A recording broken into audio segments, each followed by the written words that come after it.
বৃষ্টিটা আসার আর সময় পেল না। তোর আর ভাল লাগে না। আরে বর্ষাকালে তো বৃষ্টি হবেই, আর এই বৃষ্টির জন্যই তো বর্ষাকাল সুন্দর। ঠিক বলেছো রঘুদা, বর্ষাকাল অনেক ভালো। বর্ষাকালে খুব জোরে বৃষ্টি হলে আর মা আমাকে স্কুলে যেতে জোর করে না, আর স্কুল নেই মানে কোনো পড়াও নেই, কি মজা। সেটা তো ঠিকই বলেছিস তুই, কিন্তু বর্ষাকালে স্কুলে যেতে আমার ভালো লাগে। বাহ, এ তো খুবই ভালো কথা। বাহ রাজু, তোর যে স্কুলে যেতে এত ভালো লাগে তা তো আগে জানতাম না। হ্যাঁ, সে তো লাগবে। স্কুলে তো আর যাই হোক আমাদের বাড়ির মতো 4 ফুট হয়ে জল পড়ে না। তার উপর আবার বর্ষাকালে স্কুলে আমার প্রিয় ফুটবল খেলার প্রতিযোগিতাও হয়। হা হা হা, তুই আর ফুটবল হাসালি। আজকের খেলাতেই তো তুই আমার থেকে 3 গোল খেয়ে বসেছিলিস। বৃষ্টিটা না আসলে তোকে আরো 2 গোল দিতাম। ছাড় ছাড়, 2 গোল দিতিস না ছাই, আমি তোকে 10 গোল দিয়ে দিতাম। না, আমি গোল দিতাম। না, আমি দিতাম। না, আমি। আরে আরে, তোরা দুজনেই চুপ কর। কি শুরু করলি বলতো? না, বৃষ্টিটা মনে হচ্ছে আজ আর থামবে না। এদিকে তো আমার খিদেও পাচ্ছে, আর আজ মা যা রান্না করবে বলেছে তা ভেবেই তো আমার খিদে দ্বিগুণ হয়ে যাচ্ছে। তাই নাকি রে? কি রান্না করবে বলেছে কাকিমা? আরে কয়দিন আগে বাবা কাছ থেকে ফেরার সময় আমাদের জন্য আলুর চপ এনেছিল। সেটা খেতে যা ভালো ছিল না, ভাবলেই মুখে জল চলে আসছে। তাই নাকি? তারপর তারপর তারপর আর কি, রোজ রোজ তো আর বাইরের খাওয়া ভালো না, তাই বাড়িতেই চপ ভাজতে বলেছে মা আজকে। ও, তাহলে তোর আজকে চপ খাবি? হ্যাঁ রে, আমি তাহলে চললাম। রঘুদা, আমি বাড়ি গেলাম তাহলে।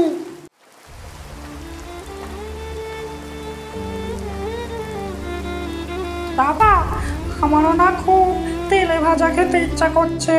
অনেক দিনই তো হলো আমরা তেলে ভাজা খাই না।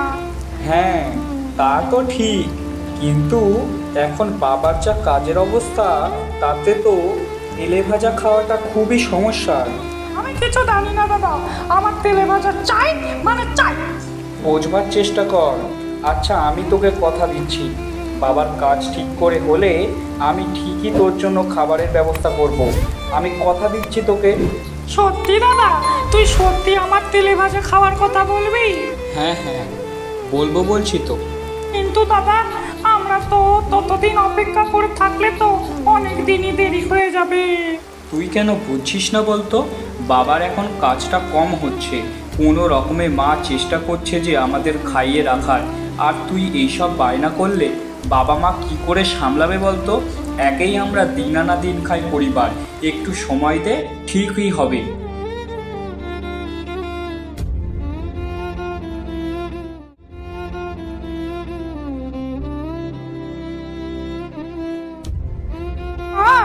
আজ রকিদের ওর মা বলেছে ওদের আজ বাড়িতে তেলে ভাজা করবে।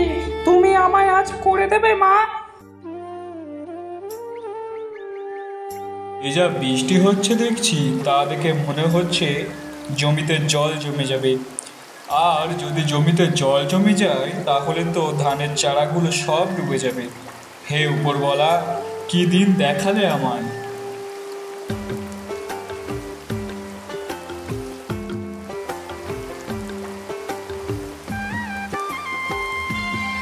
কিরে রামু, এই বৃষ্টির মধ্যে এখনো বাড়ি যাসনি?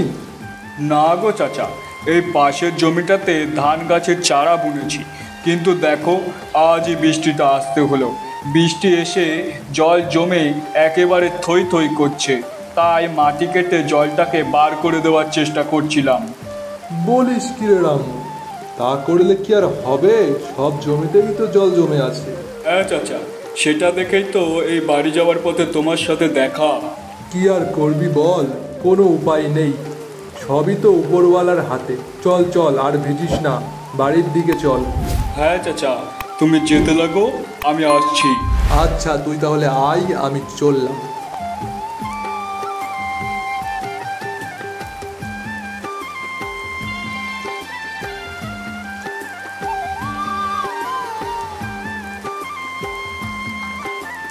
কি গো, তোমরা বাইরে বসে আছো যে? হ্যাঁ, এই তোমার অপেক্ষায় করছিলাম, আমি আর তোমার ছেলে মিলে।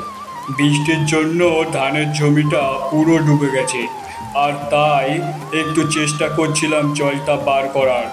আচ্ছা আচ্ছা, তুমি বাইরে না দাঁড়িয়ে ভিতরে এসো, তারপর কথা হবে। বৃষ্টির জন্য যে জমিটা ডুবে গেল, এর পরে কি আর ধানের ফলন হবে? না গো গিন্নি, মনে তো হচ্ছে না, সেটা নিয়েই তো আমার চিন্তা। তারপর আবার কাছে তেমন পুঁজিও নেই, কি করে যে সংসার চালাবো।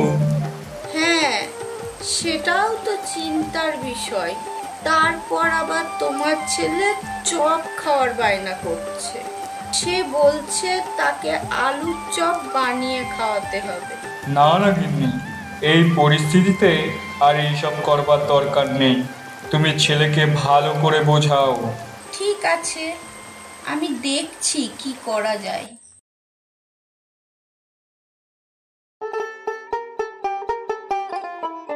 আজকে আর একটাও মাছ উঠবে না? সেই সকাল থেকে ছিপ নিয়ে বসে আছি।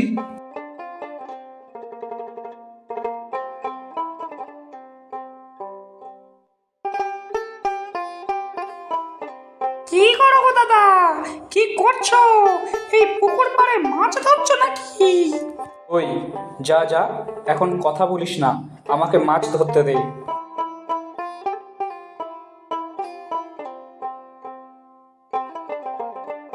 এবার বোধহয় মাছটা উঠবে।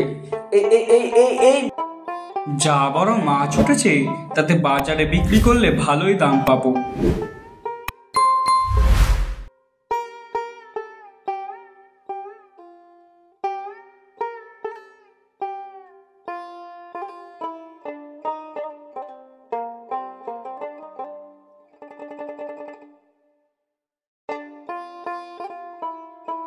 কাকু, এই দেখো একটা বড় মাছ ধরে এনেছি।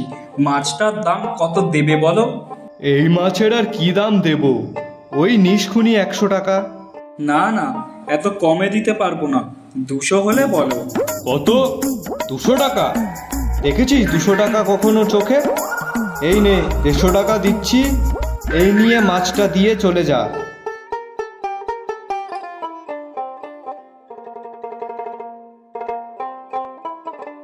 ভাই তো কালকেই বলছিল যে চপ খাবো চপ খাবো। তা যাই, বাজার থেকে সরঞ্জাম নিয়ে যাই, বাড়িতে গিয়ে মাকে বলবো যে চপ বানিয়ে দিতে।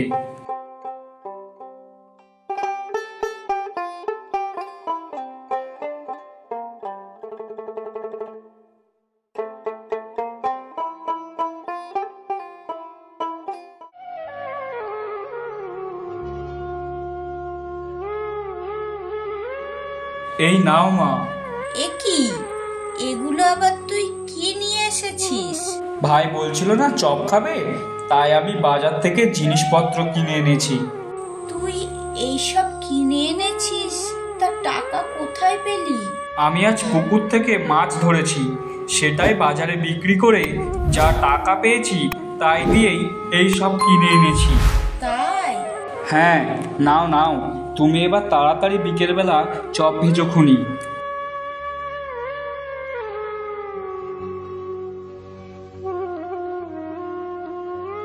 আলুর চপ? আলুর চপ কি করে ভাজছো? সরঞ্জাম কি করে আসলো? বাবা, আমি নিয়ে এসেছি, ওই মাঠের পাশের পুকুর থেকে মাছ ধরেছিলাম, ওই মাছ বাজারে বিক্রি করে বাজার থেকে সরঞ্জাম নিয়ে এসেছি। ছেলেটা আমার কবে যে বড় হয়ে গেল, কোনো টেরই পেলাম না। ছেলেটা বুঝেছে বাবার কষ্ট, এ তো খুবই ভালো কথা। দাও দাও 2 পিস আলুর চপ। হ্যাঁ হ্যাঁ, দিচ্ছি, বসো বসো।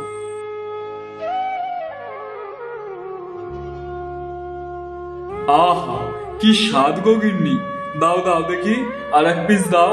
তুমি তো দেখছি একাই সব খেয়ে নেবে।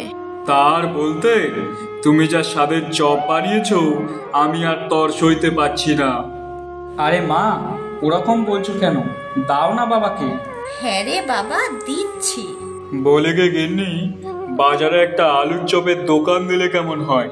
তুমি যা চপ বানাচ্ছ তাতে আশা করি ভিড়টা ভালোই হবে।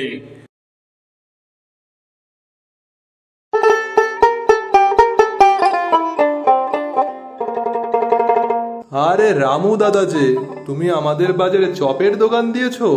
হ্যাঁ, ওই আর কি, দিলাম একটা দোকান। সবই তো জানো দাদা, মাঠের ফসল তো বর্ষার জল জমে নষ্ট হয়ে গেছে, আর কি করব ভাবতে পারছিলাম না।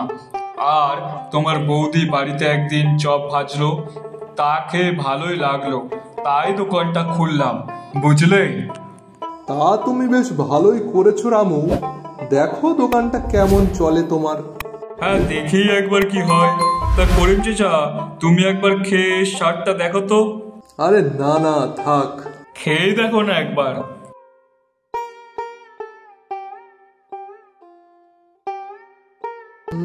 এ তো দেখছি বেশ ভালোই হয়েছে চপটা।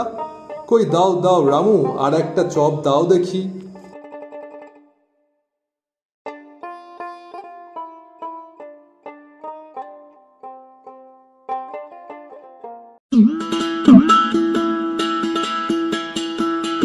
আরে জানো তো, আমাদের রামু বাজারে চপের দোকান খুলেছে। ও, তাহলে তো একবার খেয়ে স্বাদটা দেখতেই হবে, কেমন স্বাদ। আরে আমি এইমাত্র খেয়ে এলাম ওর দোকান থেকে চপ, কি স্বাদেরই না বানিয়েছে। একটা চপ খেলে হবে না, তোমার মন আরো একটা চপ খেতে চাইবে।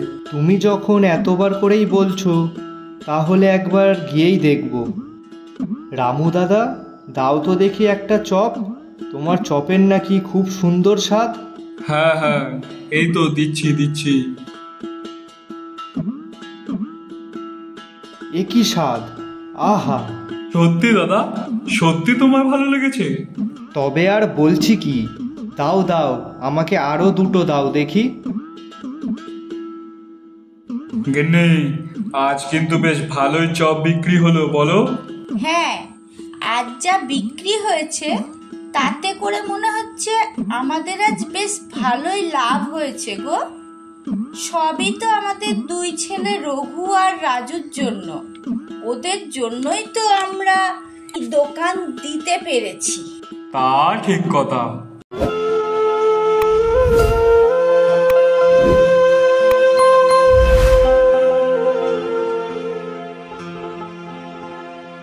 মা, বাবা, তোমরা চলে এসেছো? তা কেমন চললো আমাদের চপের দোকান? হ্যাঁ রে, তা বেশ ভালোই চললো। তোরা একটা ভালো বুদ্ধি করেছিলি, বুঝলি? তোদের বায়না মতো সেদিন যদি চপটা না ভাজতাম তাহলে কি যে হতো না। এদিকে তোর বাবার তো ফসলগুলোও নষ্ট হয়ে গেল। এইবার আর আমাদের চিন্তা থাকলো না মা। বাবার যদি মাঠের ফসলও না হয়, তাও আমাদের সংসার চালানো নিয়ে চিন্তা করতে হবে না।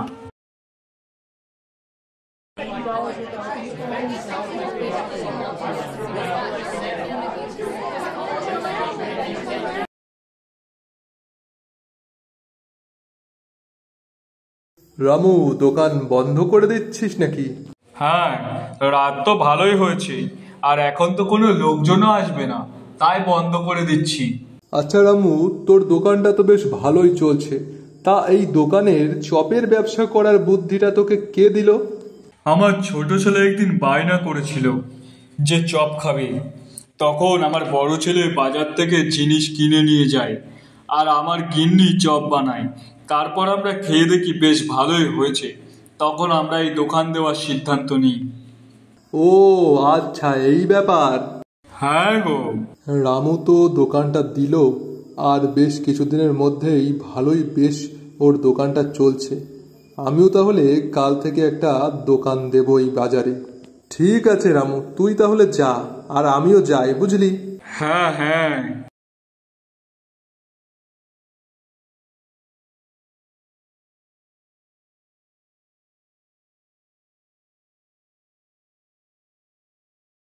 করিম চাচা, তুমিও আমার মতন চপের দোকান খুললে? হ্যাঁ, তো কোথাও কি বলা আছে নাকি যে বাজারে একটার বেশি চপের দোকান দেওয়া যাবে না? আমি কি তোমায় কিছু বলেছি? তা হয়তো তুমি মুখে বলছো না ঠিকই, কিন্তু মন থেকে তো নিশ্চয়ই বলছো। না না, আমি কখনোই তা চাই না। আমি চাই তোমার দোকানও যেন ভালো চলে। থামো থামো, আর বলতে হবে না, আমি বুঝে গেছি যা বোঝার। ওই দেখো, রামুর দোকানের পাশেই আবার একটা চপের দোকান খুলেছে। চলো চলো যাই দেখি নতুন দোকানে চপের স্বাদ কেমন হয়েছে। আরে দাদা, আসুন আসুন, আমার নতুন দোকানে আসুন। দাদা, তুমিও চপের দোকান দিলে? কই দাও দেখি তোমার বানানো চপ কেমন খেতে।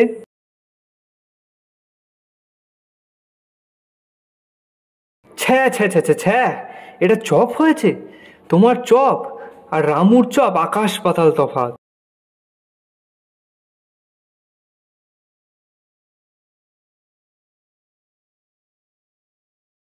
ওর দোকানে সবাই আসে আর আমার দোকানে কেউ আসে না? দাঁড়া, ওর এত বেচাকেনা হওয়া আমি বের করছি। আজ রাতেই আমি সবটা শেষ করে দেব।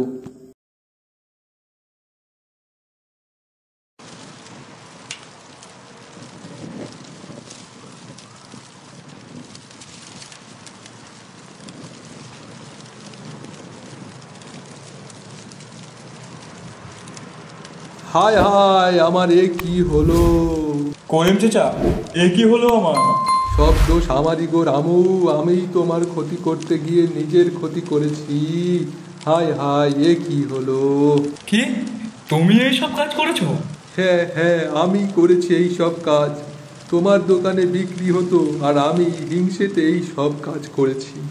দেখো, এবার উপরওয়ালা সবটা দেখেছে। উনি তোমায় কাজের শাস্তি তোমার হাতে না হাতে দিয়েছে।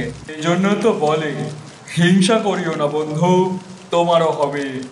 আমি তোমার ক্ষতি করেছি, আমি তোমার ক্ষতি পূরণ করব।